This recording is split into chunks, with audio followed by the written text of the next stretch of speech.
मैं रवि कुमार, स्वागत है आपका एक बार फिर आपके अपने YouTube चैनल रेनेशा आईएएस में। यहाँ जो रेनेशा आईएएस में आज जो है आपके लिए आपदा प्रबंधन का क्लास दिया जाएगा, प्लस नोट्स भी दिया जाएगा। मेरी तो इच्छा थी कि सारे क्लासेस को मैं स्वयं लूँ, लेकिन समय के अभाव को देखते हुए 2 मई को जो एग्ज़ाम फिक्स हो चुका है, उसे देखते हुए रणनीति को मुझे बदलना पड़ा है। लेकिन कोई बात नहीं है, आपको कहीं से नुकसान नहीं होगा। आज जो है झारखंड में आपदा प्रबंधन का नोट्स प्लस क्लास जो है आपके लिए लेकर आएगा 5 क्वेश्चन आपके जेपीएससी प्रारंभिक परीक्षा पत्र 2 में, और इसके लिए मार्क्स आपको मिलेंगे 10। और विश्वास कीजिए, जो नोट्स आज मैंने दिया है आपको, जो क्लासेस दूंगा, समझाऊंगा, अच्छी तरह से सुनिएगा। इसमें 10 के 10 मार्क्स आने की पूरी संभावना है, ठीक है। और जहाँ तक समय की बात है कि आज के नोट्स में मैं आपको समय दूंगा 4 आवर्स रटने के लिए, ठीक है। इस टारगेट में अगर आप रट जाते हैं तो आपके 10 मार्क्स पक्के। और लिखने के लिए जो दूंगा 2 आवर्स, यानी कि टोटल जो है 6 आवर्स में इसको फिनिश करना है और मेरे अगले वीडियो का वेट करना है, ठीक है। देखता हूँ कौन सा वीडियो मैं डालूँ, वो फर्स्ट पेपर से भी हो सकता है या सेकंड पेपर से भी, ठीक है। चलिए अब हम लोग क्लास को शुरू करते हैं। और जो नए हैं चैनल पर ज़रूर सब्सक्राइब कीजिए, वेट मत कीजिए, ठीक है। सब्सक्राइब कीजिए और यहाँ पर फील कीजिए कि किस ढंग के मटेरियल्स दिए जा रहे हैं, किस तरीके से पढ़ा जाता है, कि आपका जो प्रारंभिक परीक्षा है वो किसी स्थिति में फिर कहीं नहीं रुकेगा। जिस तरीका से मैं बता रहा हूँ बस उस तरीके से पढ़ते जाए और लिखिए ज़रूर, ठीक है। जब तक हाथ नहीं चलेगा आपके माइंड में नहीं करेगा, ठीक है। जितना भी रट लीजिएगा, मुंह के करीब है आपका माइंड, लेकिन मुंह के रास्ते से माइंड तक परमानेंट मेमोरी में नहीं जाता है, वो जाएगा आपका हाथ के रास्ते से ही, ठीक है। इसलिए राइटिंग ज़बरदस्त कीजिए, पेन और कॉपी खत्म होते जाना चाहिए, इसका विशेष ध्यान रखिए, प्रीलिम्स हो या मेंस हो। चलिए हम लोग आज के क्लास को शुरू करते हैं। आपदा प्रबंधन, हम लोग झारखंड के आपदा प्रबंधन पर विशेष रूप से ध्यान रखेंगे, ठीक है। आपदा क्या है? अचानक उत्पन्न होने वाली ऐसी नकारात्मक और विनाशकारी घटनाएं, ठीक है, जिससे जन धन की भारी क्षति हो, उसे आपदा कहते हैं। इसके 2 प्रकार हो सकते हैं, मानवीय आपदा और प्राकृतिक आपदा। मानवीय आपदा में आप शामिल कर सकते हैं युद्ध हुआ, सांप्रदायिक हिंसा हुआ, नरसंहार हुआ। इस सब का ज़्यादा टेंशन नहीं लेना है, बस रीडिंग मारना है, प्रैक्टिस कर जाना है। प्राकृतिक आपदा में बाढ़, सूखा, भूकंप, वज्रपात, जंगली जानवरों के आक्रमण, ठीक है, हाथी हो सकता है, झारखंड में सांप हो सकता है। करेत से सबसे अधिक मरता है झारखंड में, करेत सांप के काटने से। लेकिन ये ध्यान रखिएगा, जो प्राकृतिक आपदाएं हैं वो मानव ने खुद कई मामलों में क्रिएट किया है, ठीक है। वो आप समझ ही रहे हैं मैं क्या बोलना चाहता हूँ।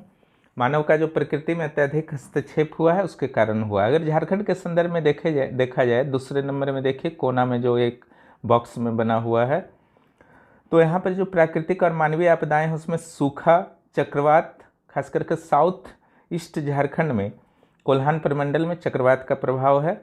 खान दुर्घटना, विशेष रूप से कोयला खान के दुर्घटना में, ठीक है, खान में आग लग सकता है या खदान ही धंस सकता है या खदान में पानी घुस सकता है।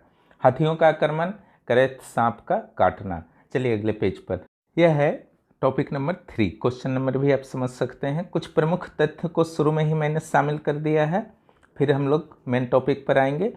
ए नंबर में है भूकंप की उत्पत्ति प्लेट टेक्टोनिक क्रियाओं के कारण होती है, सिंपल सा है, ठीक है।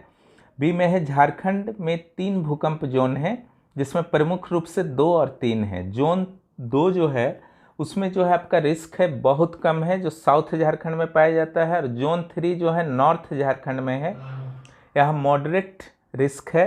एक जोन 4 है, यहाँ पर थोड़ा सा ज़्यादा रिस्क है, कोना में देखिए, आगे भी मैं लिखूंगा इसको, अभी हल्की जानकारी ले लीजिए। जोन 4 में 2 ही जिले आते हैं, गोड्डा और साहिबगंज, ठीक है। और जोन 3 जो है मॉडरेट रिस्क जोन है, यानी कि मॉडरेट का अर्थ हुआ न कम न अधिक। सी नंबर में आइए, झारखंड के उत्तरी भाग जो है जोन 3 में और दक्षिणी भाग जोन 2 में आते हैं। डी नंबर में आइए, झारखंड में बाढ़ की विशेष समस्या नहीं है, लेकिन कहीं कहीं है आपका, जैसे साहिबगंज हुए और बड़े शहरों में, उसके बारे में हम लोग आगे बात करते हैं। ई नंबर में है झारखंड में सूखा का सर्वाधिक प्रभाव पलामू जिला में है। एफ नंबर में है चक्रवात का सर्वाधिक प्रभाव कोल्हान प्रमंडल पर है। बताया अभी मैंने। दक्षिण पूर्व झारखंड, झारखंड में वज्रपात और हाथियों के हमले सबसे बड़े आपदा हैं। वज्रपात सबसे बड़ा आपदा कौन है, अगर आएगा तो वज्रपात लिखना है, ठीक है। आइए नंबर 4 पर, झारखंड में हाल में ही घटित कुछ आपदाओं को मैंने संकलित कर दिया है। यहाँ से प्रश्न रह सकते हैं, किसी भी गाइड में आपको नहीं मिलेंगे, ठीक है।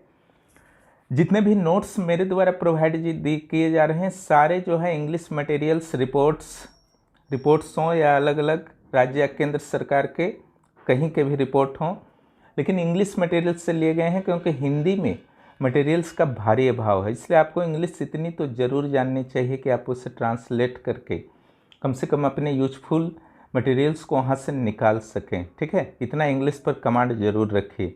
चलिए, जो हाल ही में घटित आपदा है उस पर बात करते हैं। पहला नंबर है झारखंड के कोडरमा के अबरख खदान में दुर्घटना से जनवरी 2021 में वहाँ छत गिरा था, तो 4-5 लोगों की मृत्यु हो गई है, ठीक है। हालांकि अंतिम आंकड़ा पता नहीं चल पाया है। बी नंबर में आइए, दिसंबर 2016 की घटना है। गोड्डा जिले के ललमटिया जिले में घोड़ाई कोल माइंस में खदान धंस गया था, कोयला खदान, ठीक है। 10 से अधिक की लोगों की मृत्यु हो गई थी। वास्तव में अवैध रूप से वहाँ पर खनन हो रहा था। बहुत बड़ी समस्या है अवैध खनन, क्योंकि अवैध खनन के दौरान जो है सुरक्षा का विशेष ध्यान नहीं रखा जाता। एक पुरानी घटना जो है मैंने यहाँ पर जिक्र कर दिया है, क्योंकि ये बहुत ही बड़ी संख्या में इसमें जो है मौत हुई थी और ये हमेशा इम्पोर्टेंट बना रहेगा जेपीएससी और जेएसएससी की परीक्षाओं के लिए। 27 दिसंबर 1975 को वह काला दिन था जब धनबाद के पास चास नाला में खदान धंसने से 375 लोग मारे गए थे, ठीक है। ये झारखंड की आज़ादी के बाद सबसे बड़ी घटना है, ठीक है।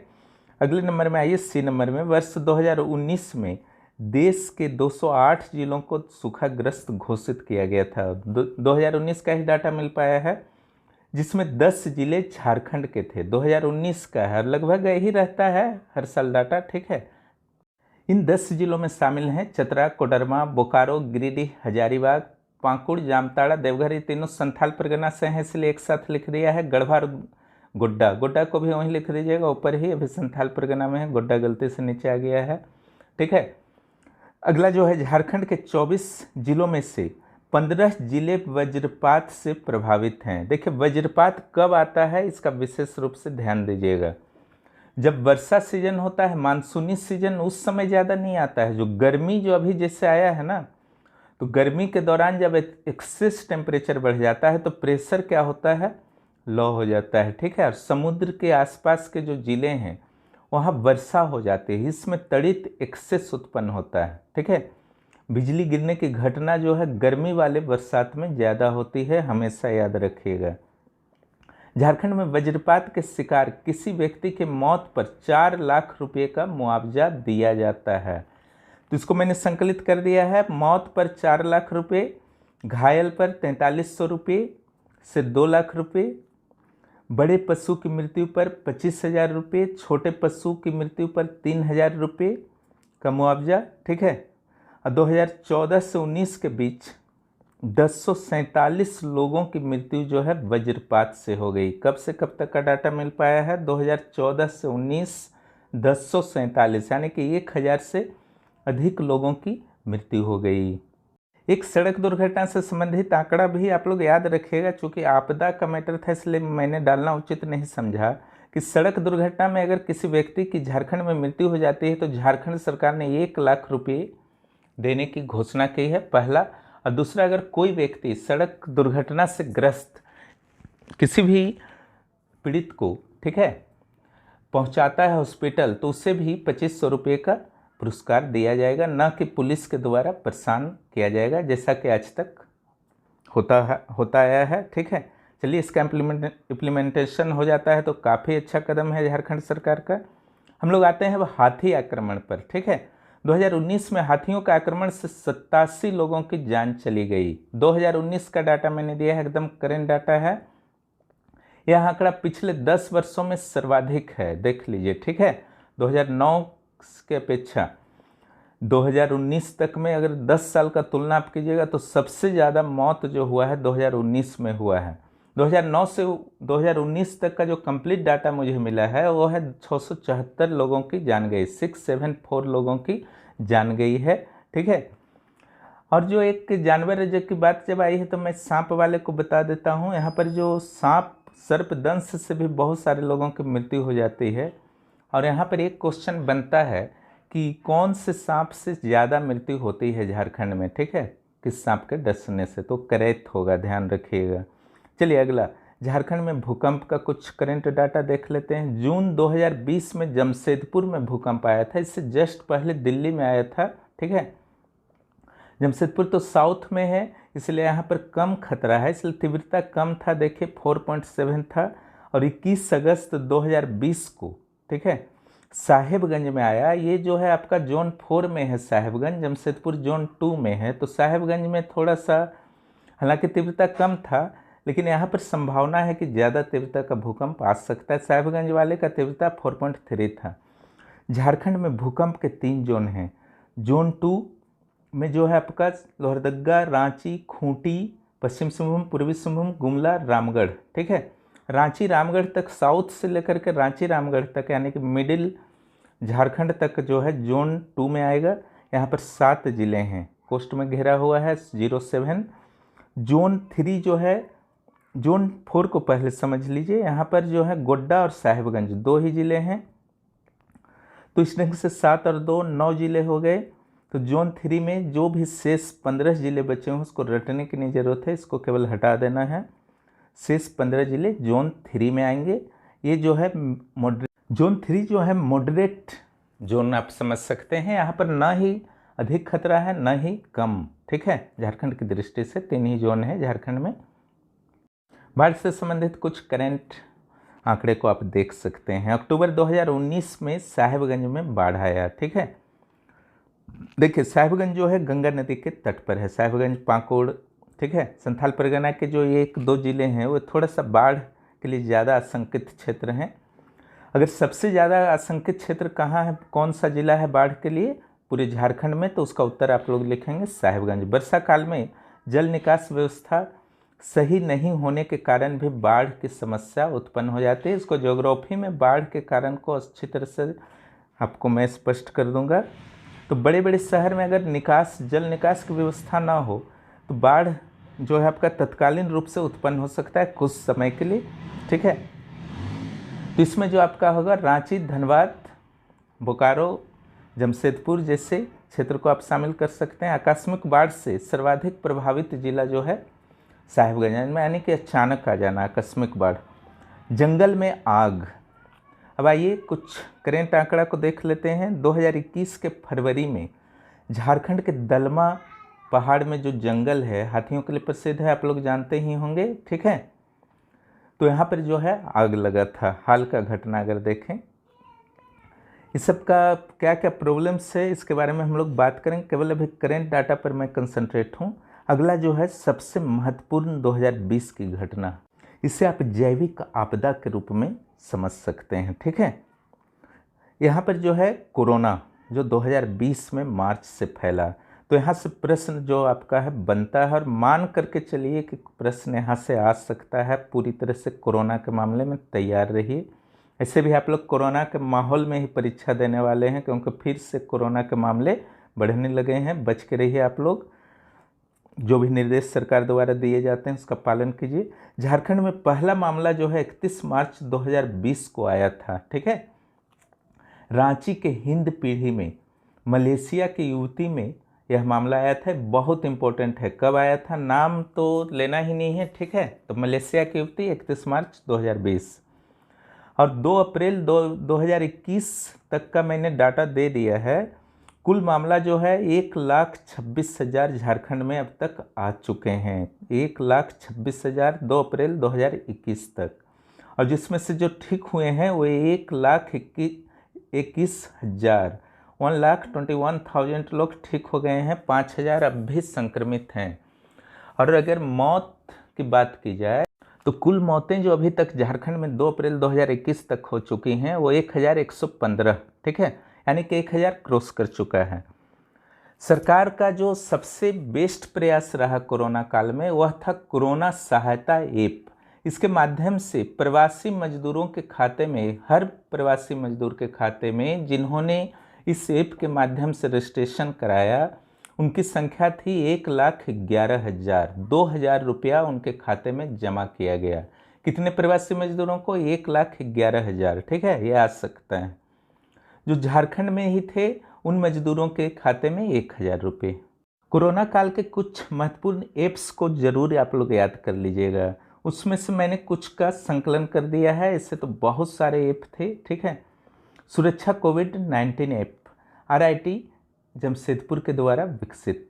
ठीक है, प्रशासन द्वारा होम क्वारंटीन लोगों पर नज़र रखने के लिए। ठीक है, दूसरा जो है झारखंड कोरोना सहायता मोबाइल ऐप, ये भी CM, इसके बारे में मैंने चर्चा भी जस्ट की है। ठीक है, बाहर जो प्रवासी मजदूरों के लिए विशेष रूप से शुरू किया गया था उनके लिए 2,000, और जो राज्य में ही कहीं फंसे हुए थे उनके लिए 1,000 रुपये सीधे उनके खाता में जो है जमा कर दिया गया अगर उन्होंने रजिस्ट्रेशन कराया है। झारखंड बाजार मोबाइल ऐप, लॉकडाउन में शहरी क्षेत्र के लोगों को खाद्य वस्तुओं की होम डिलीवरी हेतु, चूँकि उन्हें कह दिया गया था कि आप लोगों को जो है घर में रहना है, इसलिए झारखंड बाजार मोबाइल ऐप के माध्यम से वो सामान मंगवा सकते थे।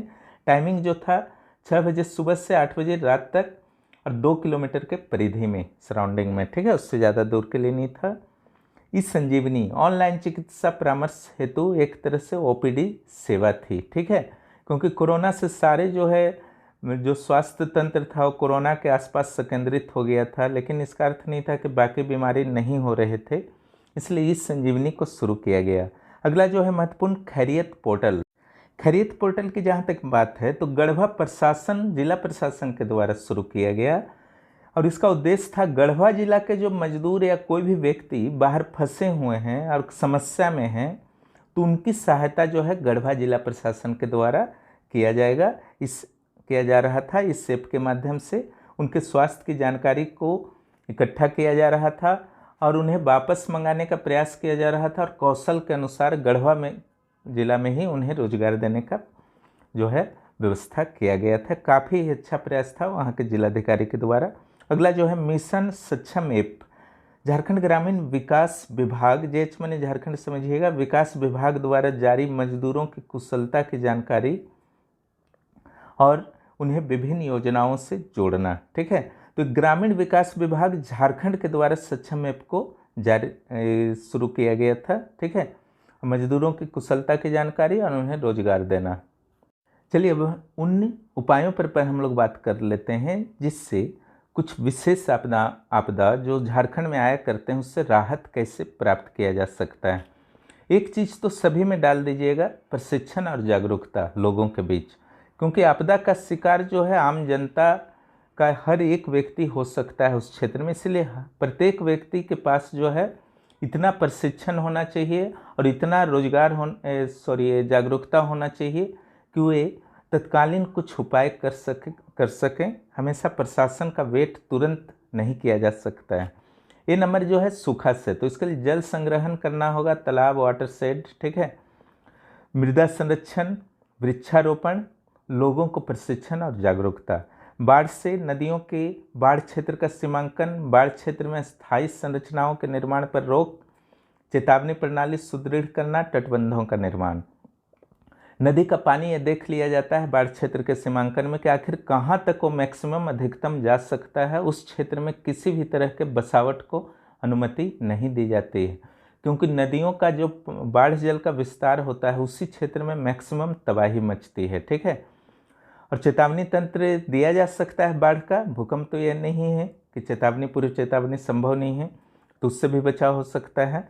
चलिए, आग से, महुआ और साल के बीज के संग्रहण पर रोक, ये क्वेश्चन आ सकता है एग्जाम में। ठीक है, महुआ और साल का बीज अगर ज़्यादा संग्रहण कर दिया गया जंगल में ही कहीं पर, तो उसमें आग जो है जल्दी पकड़ता है। ठीक है, अल्कोहलिक हो जाता है। ठीक है, प्रभावित 9 जिलों के जंगलों में, 9 जिले जो हैं आग से ज़्यादा प्रभावित हैं, वहाँ पर जो है वॉच टावर लगाया जा सकता है, फायर वॉच टावर।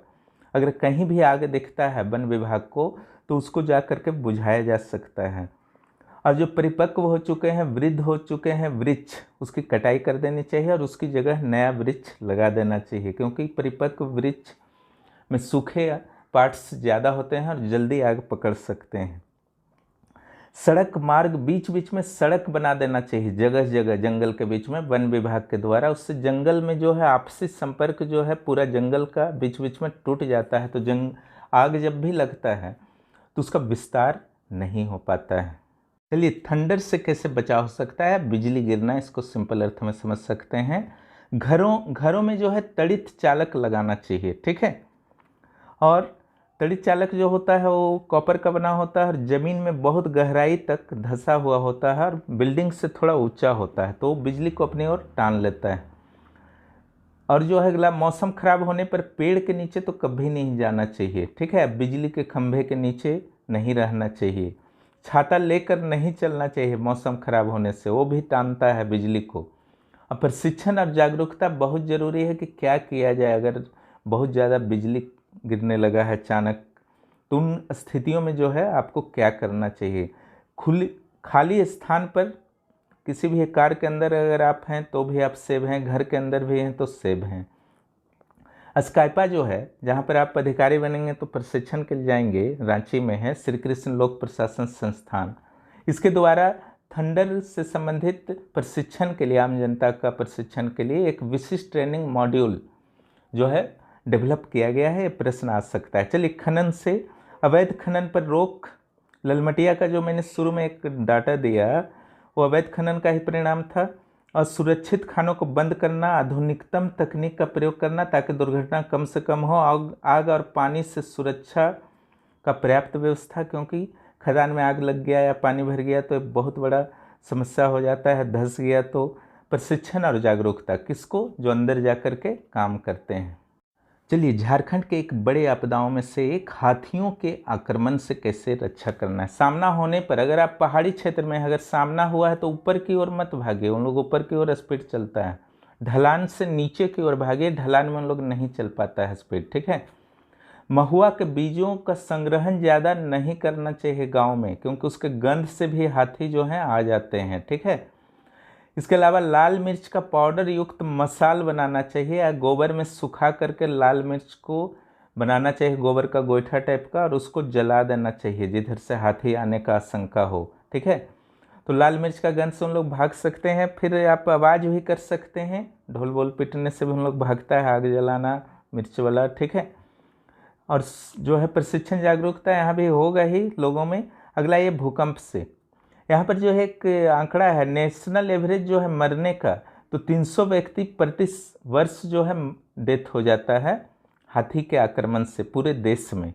लेकिन झारखंड का एवरेज जो है थोड़ा कम है, 108 व्यक्ति की मृत्यु होती है एवरेजली हर साल, ठीक है।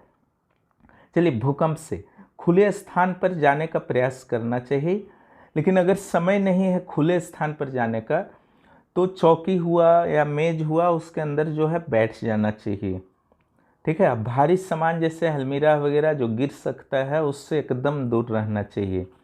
प्रशिक्षण जागरूकता जरूरी है, भूकंप रोधी मकान वगैरह, ठीक है।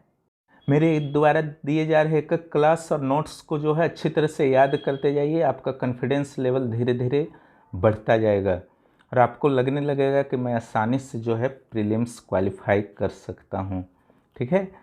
हमसे जुड़े रहिए, रनेश IAS को सब्सक्राइब कीजिए और दोस्तों को भी प्रोत्साहित कीजिए। चलिए, झारखंड में आपदा प्रबंधन के बारे में अब हम लोग बात करते हैं, ठीक है। तो भारत सरकार के द्वारा आपदा प्रबंधन अधिनियम 25 दिसंबर 2005 को लागू किया गया था, ठीक है। नेशनल डिजास्टर एक्ट, ठीक है, 25 दिसंबर 2005, ये इम्पोर्टेंट था। इसमें क्या क्या प्रावधान था? जो इम्पोर्टेंट प्रावधान था परीक्षा में आपके आ सकते हैं। पहला है राष्ट्रीय आपदा प्रबंधन प्राधिकरण का गठन का प्रस्ताव था। देखिए साइड में लिखा हुआ है धारा 3(1) के तहत इसके अध्यक्ष प्रधानमंत्री होंगे और इसका गठन भी कर दिया गया अगले साल 2005 के बाद 27 नवंबर 2006 को। दूसरा है राज्य आपदा प्रबंधन प्राधिकरण का गठन का इसमें प्रावधान है किस एक्ट धारा के तहत? धारा 14(1) के तहत। ये छठी JPSC के प्रारंभिक परीक्षा में आ चुका है। इसके अध्यक्ष जो होंगे मुख्यमंत्री और इसका जो गठन किया गया झारखंड में, राज्य आपदा प्रबंधन प्राधिकरण का झारखंड में जो गठन किया गया वो 28 मई 2010 को किया गया। इसके बाद जो आपका आपदा प्रबंधन अधिनियम 25 दिसंबर 2005 को पारित हुआ था, उसी में स्पष्ट रूप से धारा 25(1) में 25(1) में कहा गया है कि जिला आपदा प्रबंधन प्राधिकरण का भी गठन प्रत्येक राज्य को प्रत्येक जिले में करना होगा। तो झारखंड में 24 जिले हैं, तो 24 जिला आपदा प्रबंधन प्राधिकरण का गठन होगा और इसका गठन झारखंड में कर दिया गया 22 सितंबर 2010 को। और झारखंड में राज्य आपदा प्रबंधन प्राधिकरण 28 मई 2010 को 14(1) के अनुसार। और जो जिला आपदा प्रबंधन प्राधिकरण के अध्यक्ष होंगे वो होंगे उपायुक्त।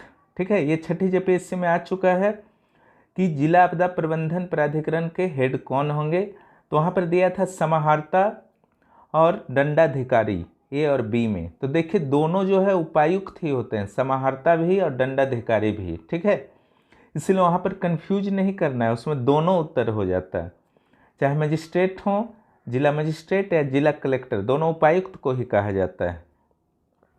तो यहाँ पर जो था मुख्य उद्देश्य जो था आपदा से पूर्व तैयारी, आपदा के समय क्या एक्शन लेना है और आपदा के बाद की स्थिति में क्या करना है। ठीक है, इसके लिए पूरे देश को तैयार करना था, यही इस अधिनियम का उद्देश्य था। और उसके तहत राष्ट्रीय स्तर पर, राज्य स्तर पर और जिला स्तर पर आपदा प्रबंधन प्राधिकरण का गठन किया गया।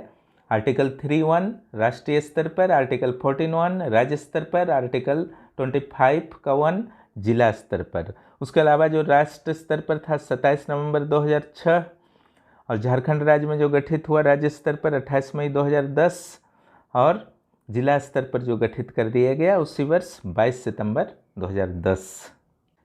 देखिए झारखंड राज्य आपदा प्रबंधन प्राधिकरण जिसका गठन 28 मई 2010 को जो आपदा प्रबंधन अधिनियम 2005 के तहत धारा 14(a) के अनुसार किया गया था, उसका अध्यक्ष कौन होंगे? अगर आ जाता है आपका प्रश्न तो क्या लिखिएगा आप? हेमंत सोरेन। अगर मुख्यमंत्री रहता है तो मुख्यमंत्री लिखिए, अगर नाम भी रहता है तो हेमंत सोरेन। और इनका हेल्प के लिए एक कार्यकारी समिति होगा और उस कार्यकारी समिति का जो आपका हेड होगा वो CS होंगे, यानी कि मुख्य सचिव, चीफ सेक्रेटरी। अब चलिए आपदा प्रबंधन से संबंधित झारखंड के कुछ संस्थाओं के बारे में हम लोग बात कर लेते हैं और कुछ योजनाओं के बारे में। ठीक है, इसमें कुछ नेशनल लेवल का भी मैंने इनपुट कर दिया है, लेकिन मुख्य रूप से झारखंड के ही हैं। पहला जो है NIDM। ठीक है, इसका जो फुल फॉर्म है national institute of disaster management, NIDM। इसका गठन देखिए वास्तव में 1995 में ही हो गया था और यह न्यू दिल्ली में है। ठीक है, नई दिल्ली में है। और इसका उद्देश्य जो है इस इंस्टीट्यूट का आपदा से संबंधित प्रशिक्षण देना और उसके अलावा अनुसंधान कार्य करना और क्षमता का विकास करना। राष्ट्रीय आपदा प्रबंधन संस्थान जो है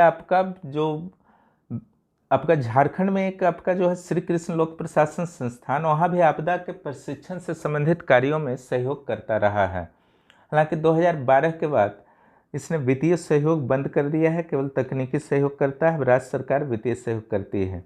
ठीक है, इसलिए NIDM के बारे में आपको जानना है। इसकी स्थापना 2005 में नहीं समझना है कि जब आपदा प्रबंधन अधिनियम बना था। ठीक है, इसका जो स्थापना हुआ है 1995 में हुआ है और इसका कार्य है प्रशिक्षुओं को तैयार करना। ठीक है, जो आपदा प्रबंधन का कार्य पूरे देश में कर सकें। चलिए अगले पेज पर। चलिए राष्ट्रीय आपदा प्रबंधन प्राधिकरण का गठन कर दिया गया, राज्य आपदा प्रबंधन प्राधिकरण का गठन कर दिया गया और जिला आपदा प्रबंधन का जो है आपका गठन कर दिया गया। इसको जो है शॉर्ट में कहा जाता है नडमा, सडमा और डडमा। ठीक है, नडमा का अर्थ हुआ NDMA, national disaster management authority, state disaster management authority. Jharkhand के लिए हो जाएगा Jharkhand state disaster management authority और डिस्ट्रिक्ट के लिए होगा डिस्ट्रिक्ट डिजास्टर मैनेजमेंट अथॉरिटी। लेकिन ये अथॉरिटी आखिर कार्य किससे करवाएगा? ठीक है, ये तो प्रश्न उठता है ना, क्योंकि सामान्य पुलिस या सेना के द्वारा आपदा के समय जो है बहुत अच्छी तरह से कार्य नहीं किया जा सकता है, क्योंकि उनको उस चीज़ के लिए प्रशिक्षण नहीं दिया जाता है। इसलिए नेशनल लेवल पर जो है NDRF का गठन किया गया। कई राज्यों के द्वारा SDRF का भी गठन कर लिया गया है। एनडीआरएफ का जो फुल फॉर्म होता है नेशनल डिजास्टर रिस्पांस फोर्स, और एसडीआरएफ का जो फुल फॉर्म होता है स्टेट डिजास्टर रिस्पांस फोर्स। ठीक है, एनडीआरएफ का तो गठन हो गया है, और इसका गठन जो हुआ नेशनल डिजास्टर रिस्पांस फोर्स का वो 2006 में हुआ, और नेशनल डिजास्टर मैनेजमेंट अथॉरिटी के पास धारा 44 और 45 के तहत ही एनडीआरएफ का गठन हुआ है। आ सकता है प्रश्न कि एनडीआरएफ का गठन किस धारा के तहत होता है, 44 और 45 नडमा के। ठीक है, मुख्यालय जो इसका नई दिल्ली में है, और इसमें कुल जो है 8 बटालियन होंगे एनडीआरएफ में, और प्रत्येक बटालियन में 1149 जवान होंगे। कितने होंगे, लगभग जो है आपका 8800 और जो है 400 और जोड़ दीजिए तो लगभग आपका हो जाएगा 9000 के आसपास कुल फोर्स होते हैं। ठीक है, कहीं भी आपदा आता है तो एनडीआरएफ की टीम को भेजा जाता है, आप न्यूज़ वगैरह में सुनते होंगे।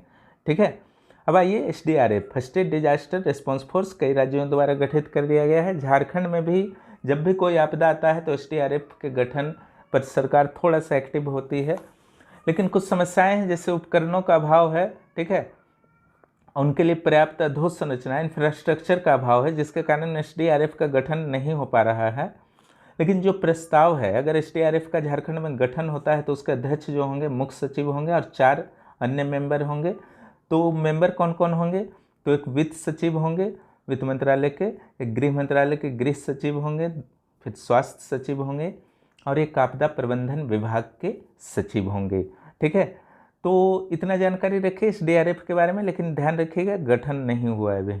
चलिए आपदा प्रबंधन केंद्र रांची के बारे में बात कर लिया जाए, जो स्काइपा में है। स्काइपा का अर्थ क्या होता है, श्री कृष्ण जो लोक प्रशासन संस्थान है। ठीक है, एडमिनिस्ट्रेशन के लिए है ये।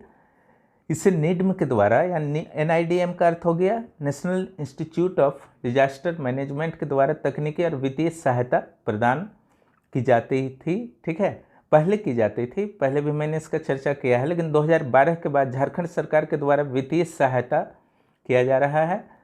प्रशिक्षण हेतु इसमें तरह तरह के तकनीक का प्रयोग किया जाता है, इंफॉर्मेशन टेक्नोलॉजी का प्रयोग किया जाता है, जिसमें भी बहुत सारी संस्थाएं और सहयोग करती हैं, जिसके नाम आगे आएंगे। ठीक है, इन सारे संस्थाओं का नाम जो है आपको अलग अलग स्रोत से मैंने संग्रहित कर दिया है आपके लिए। ठीक है, इसका लाभ आप लोग उठाइए। चलिए 5वें नंबर पर आते हैं, राष्ट्रीय आपदा प्रबंधन योजना। ठीक है, राष्ट्रीय आपदा प्रबंधन योजना, नेशनल डिजास्टर मैनेजमेंट प्लान। ठीक है, एनडीएमपी। इसका जो है 28 मई 2016 को पीएम नरेंद्र के द्वारा इस योजना को जारी किया गया। हालांकि चल रहा था पहले से, लेकिन जो आपका एक औपचारिक रूप से जारी किया गया 18 मई 2016 को। इसमें जो है वर्ष 2015 से 2030 के दौरान आपदा जोखिम में कमी लाने के लिए एक अंतर्राष्ट्रीय जो आपका एग्रीमेंट हुआ था, जिसको कहा जाता है Sendai framework for disaster risk reduction. कब से कब तक करना है, 2015 से 30 तक में जो भी आपदाओं से लोग मरते हैं उसकी संख्या में भारी कमी लाना है, यही लक्ष्य है। सेंडई फ्रेमवर्क पहला अंतर्राष्ट्रीय समझौता है जिसमें सभी सदस्य देश मिलकर आपदा के विरुद्ध सहयोग करेंगे, संघर्ष करेंगे। सेंडई फ्रेमवर्क को अच्छी तरह से याद रखिएगा, इंपॉर्टेंट है। चलिए 6ठे नंबर संस्थान पर आते हैं, the disaster management department of the state.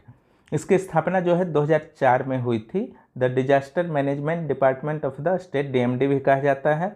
इस विभाग के द्वारा आपदा पीड़ित व्यक्तियों को उपायुक्त के माध्यम से राज्य आपदा निधि से सहायता दी जाती है। क्लियर, सीधे उपायुक्त के माध्यम से। राज्य आपदा निधि क्या है, तो केंद्र का इसमें 75% 75% योगदान है, राज्य का 25% योगदान है। चलिए 7वें नंबर के संगठन पर आते हैं, स्टेट डिजास्टर मैनेजमेंट प्लान। एक नेशनल डिजास्टर मैनेजमेंट प्लान होता है। ठीक है, उसका देखिए गठन 2009 में ही हो गया है, लेकिन औपचारिक रूप से 2016 में सेंडई फ्रेमवर्क से एनडीएमपी को जोड़ा गया। कंफ्यूज नहीं होना है, अगर गठन आता है तो 2009 ही लिखेगा। स्टेट डिजास्टर मैनेजमेंट प्लान जो है ये भी 2009 में ही झारखंड में शुरू हो चुका था। ये कब शुरू हुआ, ये दोनों ये आ सकता है। सेंडई फ्रेमवर्क से कब जुड़ा, 2016 में। ये दोनों जो है इम्पोर्टेंट हैं। और जो राज्य आपदा निधि का 75% 25% उसको भी कंट्रोलर में रखिएगा। चलिए आगे आते हैं, डिजास्टर मैनेजमेंट डिपार्टमेंट इसकी चर्चा पहले भी हो चुकी है, वहीं लिख देना चाहिए था, लेकिन बाद में पता नहीं किससे आ गया है। चलिए, इस विभाग को वर्ष 2020-21 में 284 करोड़ रुपए केंद्र से प्राप्त हुए। आप लोग उसी जगह एक साथ पढ़िएगा इसको, डीएमडी को, है ना। 2020-21 में कितना इसको प्राप्त हुआ है सेंटर से? 284 करोड़। और 10 साल पहले ठीक 2010-11 में 195 करोड़ प्राप्त हुआ था। ठीक है, इस ढंग से जो है 89 करोड़ की वृद्धि हुई है। 9वें नंबर पर आइए, डिजास्टर रिस्क रिडक्शन प्रोग्राम, ठीक है, DRRP झारखंड के पलामू, साहिबगंज और रामगढ़ में शुरू हुआ था। ठीक है, इसमें जो है नडमा के द्वारा सहायता प्राप्त हुआ है। नडमा का अर्थ है नेशनल डिजास्टर मैनेजमेंट अथॉरिटी। ठीक है, आगे आइए, state institute of rural development, इसे कहा जाता है शॉर्ट में SIARD। ठीक है, इस संस्था के द्वारा सरकारी कर्मी, पंचायत कर्मी और कुछ अन्य वर्गों को आपदा प्रबंधन के संदर्भ में प्रशिक्षण दिया जाता है। ऐसा नहीं कि पहले से ही आपदा प्रबंधन के संदर्भ में प्रशिक्षण दे रहा था, ये स्पेशली 2010 के बाद से प्रशिक्षण देने लगा। उससे पहले सर्ड का क्या काम था? ये जनजातीय और सामुदायिक वर्ग के हितों को कैसे संरक्षा की जाए, उसी के लिए जो है पंचायत कर्मी और सरकारी कर्मी को प्रशिक्षण देता था। देखिए, पंचायत और सरकारी कर्मी को ही, लेकिन उद्देश्य अलग था। पहले जनजातीय और सामुदायिक क्षेत्र उनके हितों के लिए, अब जो है ऐसा नहीं कि उसको छोड़ दिया है, जनजातीय सामुदायिक के साथ साथ जो है आपका आपदा के लिए भी प्रशिक्षण देता है। आइए, एक बहुत ही इंपॉर्टेंट संस्था के बारे में बात करते हैं, JSAC। ठीक है, एक तो आपने सुना होगा स्पेस एप्लीकेशन सेंटर, हैदराबाद में है, लेकिन ये है झारखंड स्पेस एप्लीकेशन सेंटर जो रांची में है। यहाँ जो है अलग अलग क्षेत्रों के विशेषज्ञ रहते हैं रांची के JSAC में। ठीक है, जैसे रिमोट सेंसिंग, सुदूर संवेदन के, कार्टोग्राफी के यानी कि मानचित्रण के, स्पेस एप्लीकेशन के यानी कि अंतरिक्ष अनुप्रयोग के, पर्यावरण इन्वायरमेंटल से रिलेटेड जो होते हैं आपके स्पेशलिस्ट वो होते हैं, और उपग्रह के आंकड़ों, उपग्रह से जो अलग अलग आंकड़े प्राप्त होते हैं तो उसका भी विश्लेषण यहाँ किया जाता है, जिस ढंग से जो आपका स्पेस एप्लीकेशन सेंटर में होता है। ठीक है, JSDMA के साथ जो Jharkhand state disaster management authority है, ठीक है, JSDMA, उसमें कन्फ्यूजन नहीं होना है, सडमा के आगे बस झारखंड लगा दिया गया है। तो JSAC जो है झारखंड में आपदा प्रबंधन के क्षेत्र में महत्वपूर्ण भूमिका का निर्वाह कर रहा है, और इसका जो मुख्य ध्यान रहता है, इस ढंग से झारखंड का जो स्पेस एप्लीकेशन सेंटर है रांची में, जगन्नाथपुर के पास जो अवस्थित है, वहाँ फ्लड, फॉरेस्ट फायर और सूखा पर शोध करता है। जो अहमदाबाद का स्पेस सेंटर है, पहले लगता है मैंने हैदराबाद बोल दिया है, सुधार लीजिएगा, अहमदाबाद होगा। स्पेस एप्लीकेशन सेंटर अहमदाबाद जो है, वहाँ पर अंतरिक्ष यान जो आपका उपग्रह वगैरह छोड़ा जाता है, उसके जितने भी डाटा जो होते हैं उसके एनालिसिस किए जाते हैं। ठीक है, तो फ्लड, फॉरेस्ट फायर और सूखा के लिए JSAC में होता है आपका अध्ययन। ठीक है, चलिए 12 नंबर में देखिए क्या है, JAPET, Jharkhand agency for promotion of information technology. Jharkhand सरकार को आपदा प्रबंधन के क्षेत्र में इंफॉर्मेशन टेक्नोलॉजी का कैसे ज़्यादा से ज़्यादा प्रयोग किया जाए, इस संदर्भ में यह एडवाइस करता है और सहयोग भी करता है। यही काम है JAPET का। आइए अगला, झारनेट का जो फुल फॉर्म है Jharkhand state information and communication network. ठीक है, झारखंड के विविध विभागों और मंत्रालयों के बीच समन्वय हेतु यह एक नेटवर्क है झारनेट से सारे ऑफिसेस जो हैं झारखंड के जुड़े हुए हैं। ये नेटवर्क प्रणाली है एक। आपदा के समय अलग अलग मंत्रालयों के बीच आपसी संपर्क और समन्वय में झारनेट की बहुत ही प्रमुख भूमिका रहती है। कोरोना काल में इसने अपनी प्रमुख भूमिका निर्वाह की है। चलिए अगले 14 नंबर पर आते हैं। कौन सी संस्था है? निक, नेशनल इंफॉर्मेटिक्स सेंटर। यह जो है GIS एप्लीकेशन और झारनेट से भी जुड़ा हुआ है। NIC जो है नेशनल लेवल का इंफॉर्मेटिक्स सेंटर है।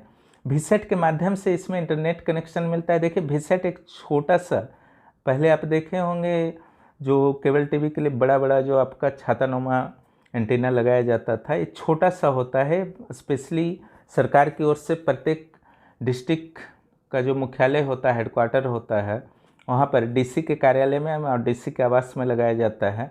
हालांकि निजी स्तर पर भी कोई चाहे तो अपने खर्च पर लगा सकते हैं, उसकी व्यवस्था भी सरकार के द्वारा वीसेट के लिए की जा रही है। ये साइंस टेक्नोलॉजी का चीज़ है। वीसेट से जो है आप डायरेक्ट जो आपका सैटेलाइट होते हैं उससे इंटरनेट कनेक्शन आप डायरेक्ट ले सकते हैं, सैटेलाइट से जुड़ सकते हैं। आपदा प्रबंधन में यह जिला और राज्य स्तर पर आपसी संपर्क में नेशनल इंफॉर्मेटिक्स सेंटर जो है अत्यधिक मदद करता है। आइए बिरसा कृषि विश्वविद्यालय का क्या योगदान है आपदा प्रबंधन में। तो बिरसा कृषि विश्वविद्यालय का जो मुख्य योगदान है सूखा के लिए, ठीक है, और कृषि से संबंधित अगर कोई आपदा आया, फसल मर गया, कुछ भी हुआ, तो उसमें जो है प्रबंधन में विशेष योगदान देता है, राज्य सरकार को सहयोग और सलाह देता है। ISM IIT धनबाद के बारे में जान लेते हैं, इस संस्था का क्या योगदान है। तो खनन आपदा के संदर्भ में इसका विशेष योगदान है। यह शोध प्रशिक्षण और राज्य सरकार का सहयोग करता है, तकनीकी सहायता उपलब्ध कराता है, ठीक है। चलिए अगले पेज पर चलिए। BIT मेसरा 17 नंबर में जो संस्थान है BIT मेसरा रांची में है, जानते ही हैं आप लोग। नगरीय भूकंप के प्रबंधन में इसका प्रमुख योगदान है। किस क्षेत्र में है? नगरीय भूकंप, क्लियर। एक है मेकॉन रांची, ठीक है, ये औद्योगिक आपदाओं में सपोर्ट करता है। इंडस्ट्रियल डिजास्टर रिस्क मैनेजमेंट में इसका प्रमुख योगदान है। आइए SFS यानी कि स्टेट फायर सर्विस अग्नि आपदा में सहयोग करता है, विशेष रूप से शहरों में, ठीक है। आइए आगे district emergency operation centre. District emergency operation centre ये आपातकालीन सेवा है, ठीक है, आपदाओं में इसका भी योगदान रहता है। आइए 21 नंबर देखते हैं क्या है। Centre of excellence for disaster management CEDM। इसका उद्देश्य क्या है? भूकंप रोधी मकान के निर्माण पर शोध करना, फायर एंड पुलिस सर्विस में उचित क्षमता का निर्माण करना, अर्ली वार्निंग कम्युनिकेशन सिस्टम का मूल्यांकन करना और उसमें विकास करना। शिक्षा में आपदा प्रबंधन को शामिल करने हेतु आवश्यक सिफारिश जो है ये सरकार को कर सकते हैं, क्योंकि बच्चे अगर सीख जाएंगे आपदा प्रबंधन के बारे में अपने पाठ्य पुस्तकों के माध्यम से, NCERT में तो अभी शामिल है ही 8 या 9 क्लास से, ठीक है, तो बहुत ही बेहतर होगा भारत के फ्यूचर के लिए, झारखंड के फ्यूचर के लिए। अगला ये EOC इमरजेंसी ऑपरेशन सेंटर। वास्तव में यह 20 नंबर में मैं चर्चा कर चुका हूं। जो DEOC है 20 और 22 को एक ही समझिएगा, 20 नंबर और 22 नंबर, ठीक है, कन्फ्यूजन नहीं होना है। इमरजेंसी ऑपरेशन सेंटर ये डिस्ट्रिक्ट लेवल पर गठित होना है और ये नडमा नेशनल डिजास्टर मैनेजमेंट एक्ट 2005 के अनुसार जो है EOC यानी कि इमरजेंसी ऑपरेशन सेंटर जो आपका है वो हर जिले में स्थापित करना है, पूरे देश के हर राज्य में। तो यहाँ पर 24 EOC स्थापित होंगे और 24x7 मोड में ये वर्क करेगा, यानी कि हमेशा खुला रहेगा। 24x7 का अर्थ होता है 7 दिन, 7 मीन्स 7 दिन और 24 मीन्स 24 घंटा ओपन रहना। चलिए एक है सृजन, इसका फुल फॉर्म क्या है प्रश्न आ सकता है, इसलिए मैंने इनपुट कर दिया है। Development of disaster management knowledge come demonstration centre, ठीक है, इसके लिए अलग अलग संस्थाओं के द्वारा वर्क किया जाता है, ठीक है, डेमोन्स्ट्रेशन सेंटर के रूप में, जैसे BAU हुआ, ISM धनबाद हुआ, BIT मेसरा हुआ, JSAC रांची हुआ, मेकॉन रांची हुआ, ठीक है। इसको जो है मैंने फिर से एक बार संग्रहित कर दिया है, इसको देख लीजिए। क्या संग्रहित किया है? जो पहले था, इसलिए मैंने रिपीट लिख दिया है। जैसे बिरसा एग्रीकल्चर यूनिवर्सिटी जो है सूखा का स्टडी करता है आपदा प्रबंधन में, ISM धनबाद खनन से संबंधित दुर्घटनाओं का, BIT मेसरा भूकंप विशेष रूप से, JSAC जो है बाढ़, जंगल में आग, सूखा इत्यादि, मेकन रांची जो है औद्योगिक आपदा के संदर्भ में, ठीक है। HRV analysis and disaster management के द्वारा हजार्ड एंड वल्नरेबिलिटी का वंचन, ठीक है, का अध्ययन किया जाता है। चलिए हम लोग अंतिम पेज पर आ चुके हैं। मैं तो चाहता हूं कम से कम समय में वीडियो बना दूं, लेकिन संभव नहीं हो पाता है, क्योंकि आखिर है तो ये सिविल सर्विसेज एग्ज़ाम की तैयारी। यहाँ कोई भी रास्ता शॉर्टकट नहीं होता। अच्छी तरह से पढ़िए और समझिए, तभी यह एग्ज़ाम क्लियर होगा। छोटे मोटे गाइड से, बाजारू गाइड से अगर आप चाहेंगे कि सिविल सर्विस उत्तीर्ण हो जाए, वो संभव नहीं है। अन्य में जो है धनबाद के निरसा नामक स्थान में झारखंड खनिज आपदा प्रबंधन संस्थान का निर्माण होना था, पर राज्य सरकार द्वारा इस प्रस्ताव को रद्द कर दिया गया है, ठीक है। झारखंड में करैत सांप काटने से सर्वाधिक लोगों की मृत्यु होती है। सीसी MNC का फुल फॉर्म क्या है? Cabinet committee on management on natural climate. इस ढंग से जो है आपका यह क्लास समाप्त होता है। आप हमसे जुड़े रहें, आपका सहयोग और सुझाव हमारे लिए बहुत बहुमूल्य है। आप सब्सक्राइब करें अगर नए हैं इस चैनल पर तो, और अपने दोस्तों को ज़रूर बताएं इस चैनल के बारे में, ठीक है। आज गांव में, घर में, ठीक है, ऊपर से कोरोना का माहौल है और जो फीस हो गए हैं, अत्यधिक हो चुके हैं सिविल सर्विसेज के, उस स्थिति में मैं कोशिश कर रहा हूँ विशेष रूप से हिंदी माध्यम के छात्रों को, जिनके पास मटेरियल्स का भारी अभाव होता है, कैसे पढ़ना है यहाँ तक पता नहीं होता है, मेहनती वो काफ़ी होते हैं और कुछ भी कर गुजरने का जुनून उनमें होता है, लेकिन उनके पास मटेरियल होता ही नहीं, किधर जाना है रास्ता ही नहीं पता होता है। रेनेश IAS इन सभी चीज़ों को आपको प्रोवाइड कराएगा। आप जो हैं जुड़ें और अपने जो भी नीडी दोस्त हैं उनको तो ज़रूर जोड़ दें, ठीक है, ताकि उनका भी सपना जो है सरकारी नौकरी का, सिविल सर्वेंट बनने का पूरा हो सके।